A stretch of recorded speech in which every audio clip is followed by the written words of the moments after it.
আমরা অনেকেই ভাবি যে দাঁত বা মাড়ির সমস্যা মানেই সামান্য ব্যথা বা অস্বস্তি, কিন্তু জানেন কি যে আপনার মুখের স্বাস্থ্য যদি ঠিক না থাকে তাহলে তার প্রভাব পড়তে পারে হার্ট, ডায়াবেটিস, এমনকি ফুসফুসের মতো গুরুত্বপূর্ণ অঙ্গেও। এবং বিভিন্ন পরিসংখ্যানের রিপোর্ট যেমনটা বলছে যে প্রতি বছর ভারতে হাজারো হাজারো মানুষ কিন্তু এই মুখের ওরাল হেলথের অবহেলার জন্যই বিভিন্ন গুরুত্বপূর্ণ রোগে আক্রান্ত হচ্ছেন। এবার প্রশ্ন হলো যে কিভাবে ওরাল হেলথের অবহেলা আমাদের শরীরে বিভিন্নভাবে বিভিন্ন রোগের দরজা খুলে দিতে পারে। আজকে সে ব্যাপারেই জানবো। এই মুহূর্তে আমার সঙ্গে উপস্থিত রয়েছেন senior consultant dental surgeon and oral implantologist doctor Joydeb Kundu. এস নিউজের পর্দায় আপনাকে স্বাগত। আমি যেহেতু ওরাল হেলথের কথা বললাম, তার জন্য হয়তো প্রথমেই যে কনসেপ্টটা আমার ক্লিয়ার করা দরকার যে এই ওরাল হেলথ বলতে আসলে ঠিক কি বোঝায়। শুধুমাত্র কি দাঁতের সুস্থ থাকা বা দাঁতের যত্ন নেওয়া এটুকুনি? ওরাল হেলথ বলতে হচ্ছে দাঁত এবং দাঁতের সামগ্রিকভাবে আশেপাশে যে স্ট্রাকচার রয়েছে, যেমন হচ্ছে মাড়ি, দাঁতের মাড়ি, জিভ এবং ওরাল ক্যাভিটি, যেটা মুখগহ্বর যেটা বলা হয় বাংলায়, সেটা টোটাল এই এন্টার জিনিসটাকে বোঝায়। তবে হ্যাঁ, ডেন্টিস্ট্রিতে এখন ব্যাপারটা হচ্ছে যে আগেকার দিনে যেটা ছিল কি দাঁত বলতে শুধু দাঁত আর দাঁতের মাড়ি নিয়েই ব্যাপার ছিল।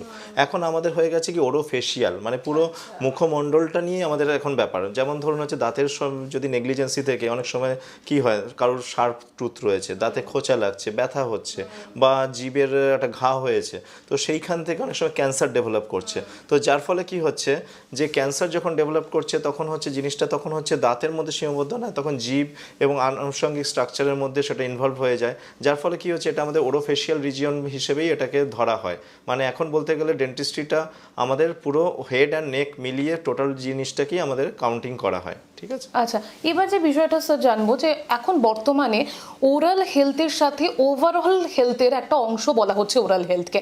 কেন বলা হচ্ছে কি, আমি যে শুরুতে যে বিষয়গুলো উল্লেখ করলাম, দাঁতের ওরাল হেলথ বা আমাদের মুখের স্বাস্থ্য ঠিক কিভাবে লিঙ্কড আমাদের শরীরের সাথে, সেটা যদি একটুখানি উল্লেখ করতেন। দেখুন, মুখের মধ্যে তো শত শত কোটি কোটি ব্যাকটেরিয়া রয়েছে। এবারে ধরুন ওরাল হাইজিন যদি খুব খারাপ থাকে, তার মধ্যে যে ব্যাকটেরিয়াগুলো থাকে সেই ব্যাকটেরিয়াগুলো হচ্ছে আমার ব্লাড স্ট্রিমের মধ্য দিয়ে হার্টে গিয়ে এফেক্ট করছে। যেমন হচ্ছে ওরাল ক্যাভিটিতে পরফাইনোমোনাস জিঞ্জিভালিস বলে এক ধরনের ব্যাকটেরিয়া রয়েছে, যেটা ব্লাড স্ট্রিমের মধ্যে দিয়ে গিয়ে হার্টের মধ্যে সাবঅ্যাকিউট ব্যাকটেরিয়াল এন্ডোকার্ডাইটিস হচ্ছে, বা কারোর ক্ষেত্রে হার্ট অ্যাটাক, স্ট্রোক, এইগুলো কিন্তু হচ্ছে পুয়ার ওরাল হাইজিন থেকে এটা আসছে।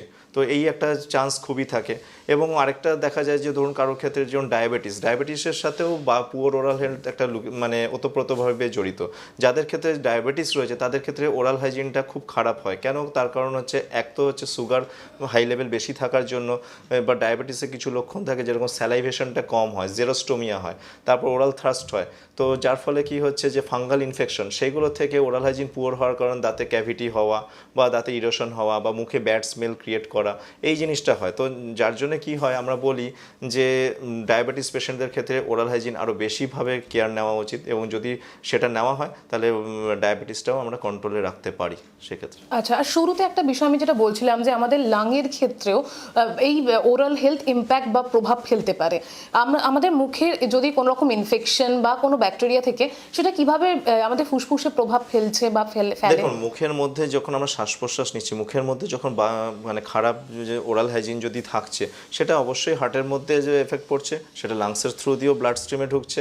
এবং মুখমণ্ডলে যেমন ধরুন হচ্ছে এই যে আমাদের ক্যালকুলাস প্লাক ডিপোজিশন থাকে, গাম মাড়ি ফুলে যাওয়া, মুখের থেকে হয়তো মাড়ি থেকে রক্ত পড়া, তো সেই থ্রু দিয়ে তো ব্লাড স্ট্রিমে আমাদের খারাপ ব্যাকটেরিয়াগুলো পৌঁছচ্ছে, এবং সেটা মেনলি কার্ডিয়াক সিস্টেমে বেশি এফেক্ট করছে, ডায়াবেটিসের এফেক্ট করছে। তো ডায়াবেটিসের লেভেলটাকে ইনক্রিজ করে দিচ্ছে। তো এটা একটা স্টাডি রিপোর্টে প্রুভড রয়েছে যে যদি আমরা ওরাল হাইজিনটাকে মেনটেন করতে পারি, দেন সুগার লেভেলটা অনেকটাই কন্ট্রোল থাকে, ডায়াবেটিসটা অনেকটা কন্ট্রোল করা যায়। সেটা একটা আমরা এইভাবে মেনটেন করতে পারি। একদমই তাই। এবং একই সাথে বেশ কিছু রিপোর্ট বা চিকিৎসা বিজ্ঞানও বলছে যে যারা প্রেগনেন্ট ওমেনরা রয়েছেন তাদের ক্ষেত্রেও কি ওরাল হেলথকে বজায় রাখা? একদমই ঠিক বলছেন, তাদের ক্ষেত্রে ওরাল হেলথ মেনটেন করাটা খুব দরকার। তার কারণ হচ্ছে যখন হচ্ছে একটা মহিলা প্রেগনেন্ট হচ্ছে, তখন কি হচ্ছে হরমোনাল চেঞ্জেস হয়, ইস্ট্রোজেন হরমোন বা বিভিন্ন হরমোনের যে ওঠানামা বা তারতম্যের জন্য অনেক সময় দেখা যায় মাড়ি ফুলছে। তার জন্য এটা অনেক সময় হরমোনাল ইমব্যালেন্সের জন্য সেটা মাড়ি ফোলে। তো সেই সময় ওরাল হাইজিন অবশ্যই মেনটেন করা দরকার। দরকার। এটা অ্যাকচুয়ালি কি বলুন তো, শুধু আপনি বললেন যে এটা প্রেগনেন্ট ওমেনদের ক্ষেত্রে, আমি বলবো যে বাচ্চাদের ক্ষেত্রেও ওরাল হাইজিন মেনটেন করাটা খুবই দরকার। এটা আমাদের ইন্ডিয়াতে অ্যাকচুয়ালি বাচ্চাদের অ্যাওয়ারনেসটা সেইভাবে তৈরি করা হয় না। এটা আমার মনে হয় প্রতিটি স্কুলকে এই ধরনের ডেন্টাল ক্যাম্প অর্গানাইজ করা উচিত। যদি করে তার মধ্যে দিয়ে আমরা মানে শুরু থেকে, মানে শৈশবের শুরু থেকে আমরা সেইটা যদি করতে পারি, তাহলে আমরা এটা অনেকটা প্রিভেন্ট করতে পারবো। তো এটা খুবই দরকার। একদমই। এবং আপনি যেহেতু শিশুদের কথা বললেন, এরকম আমাদের সমাজে অনেক বেশ কিছু ধারণা রয়েছে যে যতদিন না দাঁত উঠছে ততদিন কিন্তু আমাদের মানে যারা ছোটরা, যারা বাচ্চারা থাকে তাদের কিন্তু সেভাবে মুখের যত্নের কথা বাবা মায়েরা ভাবে না। খাওয়ানো দাবানো হয় কিন্তু এটা ভাবে না, তার মেন কারণ হচ্ছে এটা অ্যাকচুয়ালি গাইডেন্সটা ডাক্তারদের থেকেও আসতে লাগে। যেমন ধরুন আমি বলবো যে ধরুন পেডিট্রিশিয়ান যারা রয়েছেন তারা যদি মনে করেন যে হ্যাঁ দাঁত এসে গেছে, বা তখন থেকেই যদি আমি একটা দাঁতের ডাক্তারের কাছে একটা রেকমেন্ড করে দিই, একটা কিছুই না 3 মাসে একবার চেক আপ করুক, তাহলে কি হয় যে বাচ্চাদের যে ওই যে অনেক সময় কি হয় যে মিল্ক খাচ্ছি, দুধ খেতে খেতে বাচ্চা ঘুমিয়ে পড়লো, সে বটল ফিড হোক ব্রেস্ট ফিড হোক, তো তাতে ঘুমিয়ে পড়ছে, তো সেখান থেকে কি হচ্ছে ক্যাভিটি তৈরি হচ্ছে। তো সেই প্রিভেনশনটা আমরা অনেক আগে থেকে গাইড করতে পারি। অ্যাকচুয়ালি বাচ্চাদের মধ্যে সেই ধারণাটাই দেওয়া হয় না যে কখন থেকে ওরা ব্রাশ করবে। তো ব্রাশ করার একটা টাইমিংটাই হচ্ছে যে যখন থেকে মুখে দাঁত আসবে তখন থেকে আমি বলবো দাঁতের যত্ন নেওয়াটা দরকার। সেক্ষেত্রে তখন থেকেই ব্রাশ করতে লাগে, এবং দিনে 2 বার করে ব্রাশ করতে পারলে ভালো হয়, একটা আফটার ডিনার, একটা আফটার ব্রেকফাস্ট। আচ্ছা, আর একটা বিষয় স্যার, যে যতদিন না দাঁত উঠছে তার আগেও কি আমাদের ওরাল হেলথের কথা মাথায় রেখে সেক্ষেত্রে বলতে গেলে বলতে হয়, এখন বাচ্চা তো অত ছোট বাচ্চারা তো জাস্ট ব্রেস্ট ফিড করে, তার বাইরে তো অন্য কোনো কিছু বাইরের খাবার আমরা অ্যালাউ করতে পারি না। যদিও সাপ্লিমেন্ট ফুড থাকে, সেটা পেডিট্রিশিয়ান অ্যাজ পার রেকমেন্ড তারা করেন। এবারে WHO রেকমেন্ডেশনে বলে যে প্রথম 3 মাস কি 4 মাস বাচ্চা বা তার ব্রেস্ট ফিড করবে। তাহলে এখানে হচ্ছে আপনি বলতেই পারেন যে আমি তাহলে মুখের যত্ন কিভাবে নেব। সেক্ষেত্রে আমি গাইড করব এইভাবে যে সেক্ষেত্রে তো আমরা বাইরে থেকে তো এক্সটার্নাল জল বা কুলকুচি বা তো বাচ্চাদের তো সেটা সম্ভব না, অত ছোট বাচ্চা।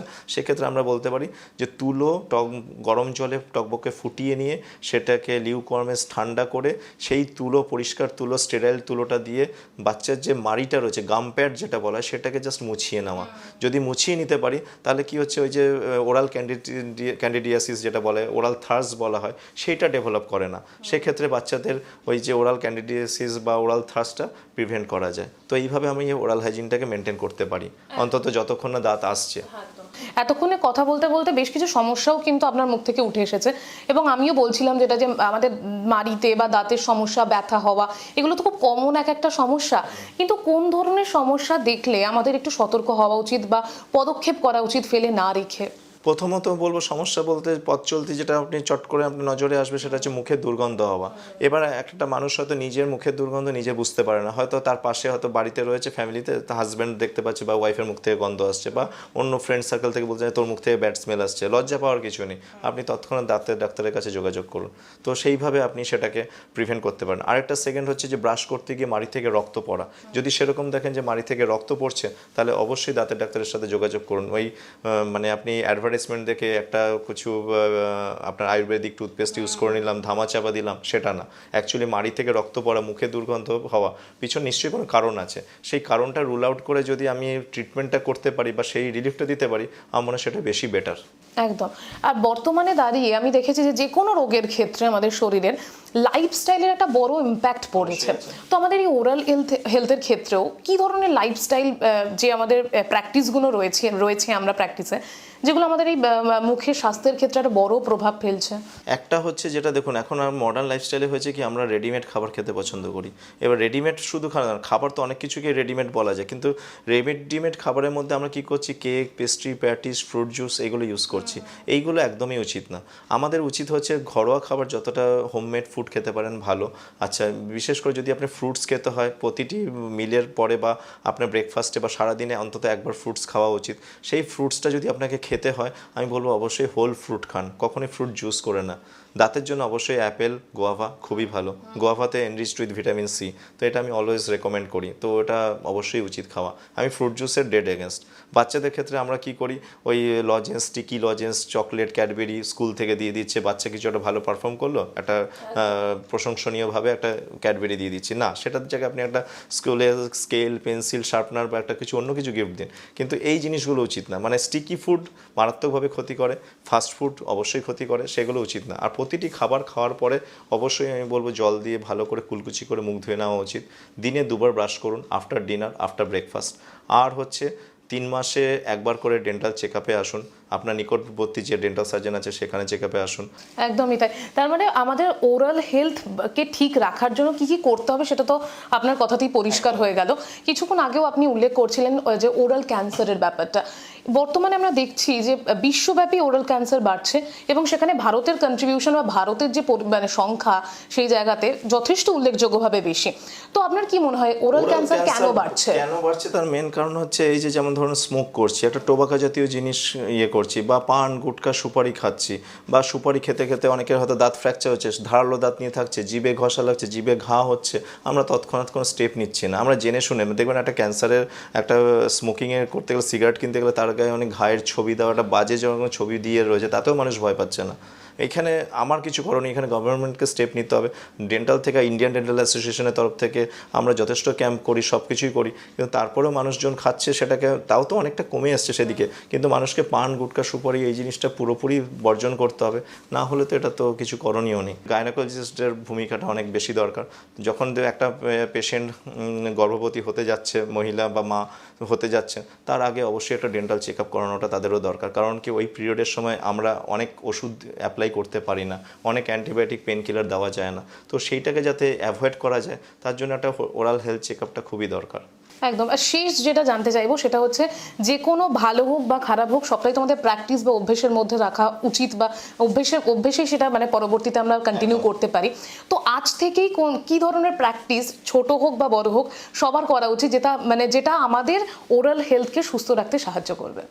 সুস্থ যেটা করতে থাকবে, যেটা আমি প্রথমেই বললাম, যে দিনে 2বার করে ব্রাশ করুন, একটা আফটার ডিনার, আফটার ব্রেকফাস্ট।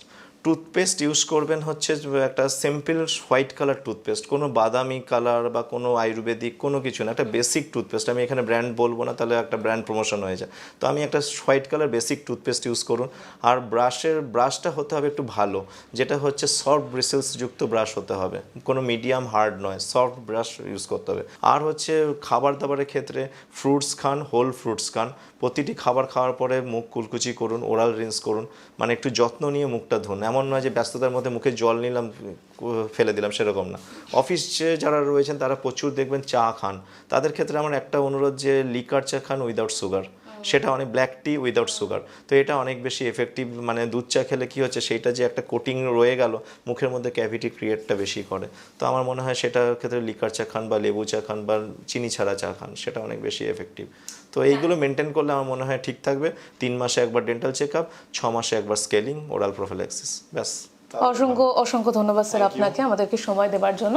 এবং আপনাদের উদ্দেশ্যে যেটা বলার, যে চিকিৎসকদের কথা এটা তো স্পষ্ট যে মুখের স্বাস্থ্য ভালো থাকা মানেই সুন্দর শুধুমাত্র হাসি নয়, সর্বোপরি আমাদের শরীর সুরক্ষিত থাকা, সুস্থ থাকা, বড় বড় রোগ থেকে নিজেদেরকে বাঁচিয়ে রাখা। তাই যে কোনো ধরনের মুখে বা দাঁতে কোনো রকম সমস্যা হলে সময় মতো যদি চিকিৎসা করতে পারেন, তাহলেই কিন্তু চিকিৎসাই আপনাকে দিতে পারে আপনার সুস্থ জীবনের চাবিকাঠি।